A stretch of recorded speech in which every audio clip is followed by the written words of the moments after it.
तो दोस्तों one piece chapter 1178 आ चुका है। लेकिन इस चैप्टर में हमें ईमू वर्सेस लूफी और लोकी देखने को तो मिला ही है। लेकिन चैप्टर के एंड में भाई ईमू ने ऐसा स्टेप लिया है कि उसके बाद पूरा वन पीस बहुत चेंज होने वाला है। तो ठीक है, अभी अपना चैप्टर शुरू करते हैं। तो चैप्टर शुरू होता है जहाँ पे कि लूफी यहाँ पे ब्रुक और उसप को एक सेफ जोन में लेके जाता है, मतलब जहाँ पे सांजी और नामी की टीम है। तो यहाँ पे लूफी कहता है इन सबसे कि इन दोनों का ख्याल रखो। लेकिन भाई वहाँ पे होता है अपना चैड फ्रैंकी, मतलब भाई मानना पड़ेगा इस बंदे को, ये ना बिग मॉन से डरता है ना काइडो। क्योंकि यहाँ पे फ्रैंकी पूछता है लूफी से कि क्या तुम्हें मदद की जरूरत है। मतलब भाई ये ईमू से भी हाथापाई करने के लिए तैयार है। लेकिन उसके बाद यहाँ पे लूफी बहुत ही बढ़िया जवाब देता है, क्योंकि वो उसे कहता है कि देखो अगर कंडीशन बहुत ही खराब हो गई तो शायद मुझे मदद की जरूरत पड़ सकती है, लेकिन तुम सब जितना हो सके उतना वहां से दूर रहो। क्योंकि भाई देखो एक तो ईमू की एबिलिटी भी बहुत खतरनाक है उसकी वजह से। लेकिन एक और रीजन है, क्योंकि यहाँ पे लूफी कहता है क्योंकि वहाँ पे लोकी भाई सब तबाह करने वाला है। लेकिन ये सुनते ही सांजी कहता है कि देखो तो बात कौन कर रहा है, मतलब तबाही की बात यहाँ पे लूफी कर रहा है। और उसके बाद अपना सीन शिफ्ट होता है लोकी वर्सेस ईमू पे, जहाँ पे लोकी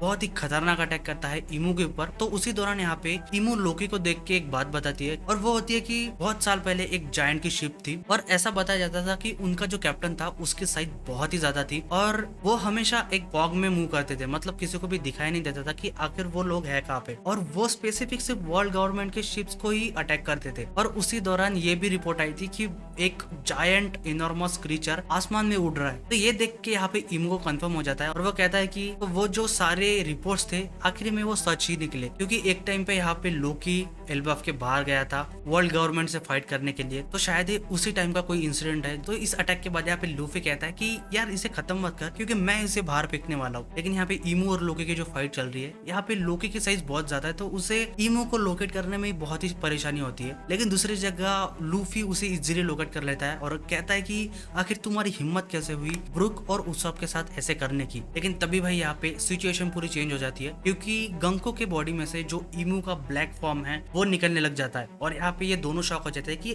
आखिर इसके साथ चल क्या रहा है। और यहाँ पे ईमू कहता है कि ये बहुत ही अच्छा होगा कि तुम दोनों डिसअपियर हो जाओ इस दुनिया से, जैसा कि रॉक्स हुआ था। और जस्ट ये कहने के बाद ईमू इन दोनों पे एक साथ डोमी रिवर्स यूज करता है। लेकिन उसी दौरान यहाँ पे ईमू कहता है कि तुम्हारे कुछ पोर्शन ऑफ लाइफ से मैं तुम्हें बहुत ज्यादा स्ट्रेंथ गेन करवा सकता हूँ, बस तुम्हें एक दूसरे को हेट करना है। मतलब ये ऐसी सिचुएशन है जहाँ पे कि रॉक्स के अगेंस्ट उसने डोमी रिवर्स यूज की थी। लेकिन दोस्तों वहाँ पे उसने पहले रॉक्स को गुस्सा दिलाया था, उसके बाद वो डोमी रिवर्स में कन्वर्ट हुआ था। लेकिन यहाँ पे इन दोनों की सिचुएशन अलग है। ये यहाँ पे ईमू कह रहा है कि तुम दोनों एक दूसरे को हेट करोगे, लेकिन यहाँ पे कोई रीजन ही नहीं है कि ये दोनों एक दूसरे को हेट करेंगे। क्योंकि ये भी एक रीजन हो सकता है कि इन दोनों पे डोमी रिवर्सी का कोई भी इफेक्ट नहीं होता और इनका डेविल फ्रूट तो है ही। लेकिन उसके बावजूद भी मुझे लगता है कि ये भी एक रीजन हो सकता है कि इस वजह से भी इन दोनों पे डोमी रिवर्सी वर्क नहीं कर रहा है। और ये दोनों वहाँ पे जो टेंटेकल्स होते हैं ईमू के, वो दोनों निकाल देते हैं। और लूफी यहाँ पे कहता है कि मुझे इससे थोड़ा भी हर्ट नहीं हुआ, तो आखिर तुम कर क्या रहे हो। लेकिन भाई यहाँ पे लोकी का अलग चालू है सिनेरियो, क्योंकि उसने सुना है रॉक्स का नाम। तो उसने पूछता है कि एक मिनट, तुमने रॉक्स का नाम कैसे लिया यहाँ पे। लेकिन उसके बाद जैसे इन दोनों पे डोमी रिवर्सी वर्क नहीं होता, तो ईमू कुछ कहने ही वाला होता है कि उससे पहले लूफी उस पे अटैक कर देता है। और दूसरी तरफ हम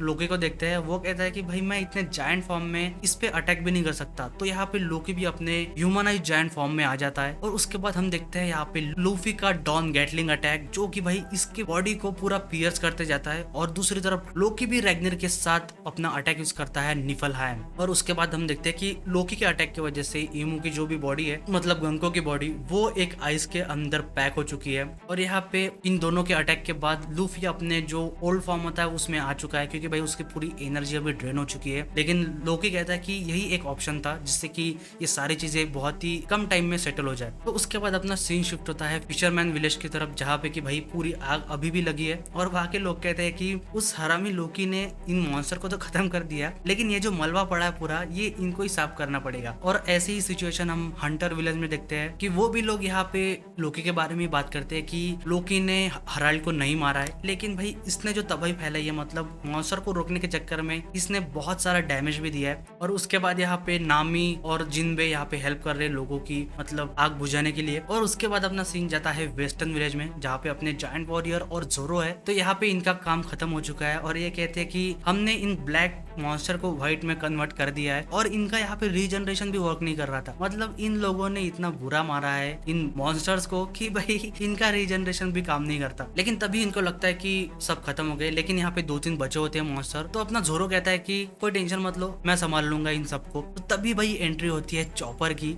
और चॉपर यहाँ पे उसके बस एक स्लैप में ही उन बचे कुचे मॉन्स्टर्स को नॉर्मल जायंट में कन्वर्ट कर देता है। तो वहाँ पे चॉपर को जोरो दिखता है और वो बहुत ही खुश होता है। लेकिन भाई अपना जोरो कंफ्यूज है कि आखिर चॉपर ने ऐसा किया कैसे। तो यहाँ पे चॉपर उसको बताता है कि मुझे भी नहीं पता आखिर ऐसा कैसे पॉसिबल है। तो भाई जोरो अपना ग्रेट दिमाग लगाता है और कहता है कि शायद चॉपर एक ग्रेट डॉक्टर है, इसके वजह से ऐसी चीजें हो रही है। तो हम वहाँ पे अपना नॉर्मल रिएक्शन देखते हैं चॉपर का, जो कि इडियट कहता है जोरो को। और उसके बाद हम देखते हैं एक दूसरे विलेज का सीन जहाँ पे अभी भी आग लगी है और लोग कह रहे हैं कि क्या वो मॉन्स्टर अभी खत्म हो गए या नहीं, क्योंकि बहुत सारे लोगों को अभी भी सिचुएशन पूरी पता नहीं है। लेकिन उसके बाद भाई अपना सीन शिफ्ट होता है उस लाइब्रेरी की तरफ जहाँ पे सॉल और रॉबिन पहुंच चुके हैं। और ये दोनों जो देखते हैं, इन दोनों को भी समझ भी नहीं आता कि आखिर यहाँ पे हो क्या रहा है, क्योंकि उस लाइब्रेरी में जितने भी बुक्स थी सब गायब हो चुकी है। मतलब वहाँ पे आग लगी थी तो शायद उनकी राख तो मिलनी चाहिए थी, लेकिन वहाँ पे ऐसा कुछ भी नहीं होता। मतलब किसी ने वो बुक्स सारी उठा के कहीं तो भी लेके गए। एक तो वो होलीलैंड का काम हो सकता है या